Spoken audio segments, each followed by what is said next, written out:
Cashmere is one of the most sought-after fibres in the world. Its fine hairs are softer, lighter, and can be up to 3 times more insulating than sheep wool. It's been a prized material for centuries, but its quality comes at a cost, and a luxury cashmere jumper could cost you well over $500. So why is it so expensive?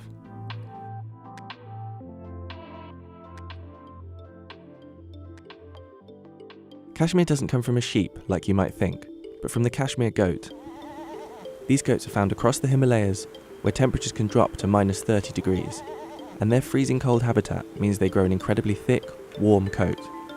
It's not the outer hair you can see that's used for making garments, but the super soft coat just underneath it. Johnstons of Elgin has been making cashmere products since 1851, and to do that, they need a lot of goats. We are using the cashmere from about 1.2 million goats. And those goats are spread right over Outer Mongolia, China, a little bit in Afghanistan as well. There's a reason so many goats are needed. While a sheep can produce at least 3 kilos of wool each year, a cashmere goat will only give you around 200 grams. So basically this much cashmere from every goat. For a scarf, we could be working with the production of a single goat, but for a jumper, for example, you could be working with 5, 8, 10 goats worth of cashmere. Because of the tiny amount each goat produces, the supply is severely limited, and the fibres can only be collected once a year. While sheep are sheared for their wool, cashmere goats are usually brushed to remove the soft hairs that molt in the spring. Even when you've harvested the fibres, the usable weight halves once it's been stripped of grease, dirt, and thicker hairs.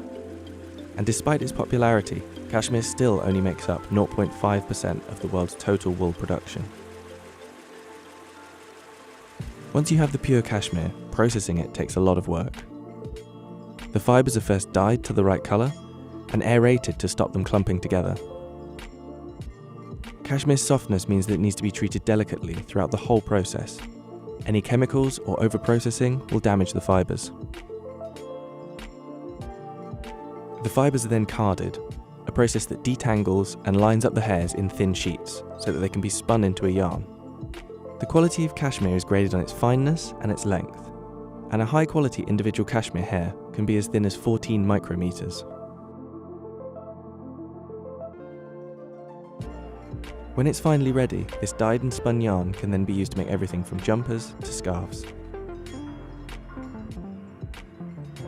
When you're making a cashmere scarf, everybody thinks this is the most simple product in the world, and of course when they come to the mill and they see how it's actually done, they realise actually there's a huge amount to it, and there's an awful lot of hands and skilled work that goes into making that possible.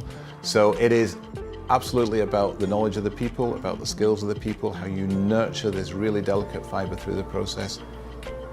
Cheaper cashmere products have become hugely popular recently. These claim to offer the quality of cashmere for a lower price. Some may use a slightly lower grade of cashmere, or different processing methods to make the end result more affordable. And while they are comparatively cheap, they're still usually at least twice the price of wool. There have been extreme cases of mislabeling too, and some supposedly 100% cashmere products have been found to contain yak hair or even rat fur. If you do find a really cheap product that claims to be cashmere, it may be too good to be true. There is nothing in the world like cashmere. I mean, there are other precious fibres, there are other fine fibres, but cashmere has great properties. It's very strong, it is very warm, it's very soft, and you can make from it anything from a very thick, robust, almost rug-like product through to very fine, wispy, cloud-like, very subtle pieces. There are other precious fibres out there. There are other fibres that are as fine, but we can't do as much with them.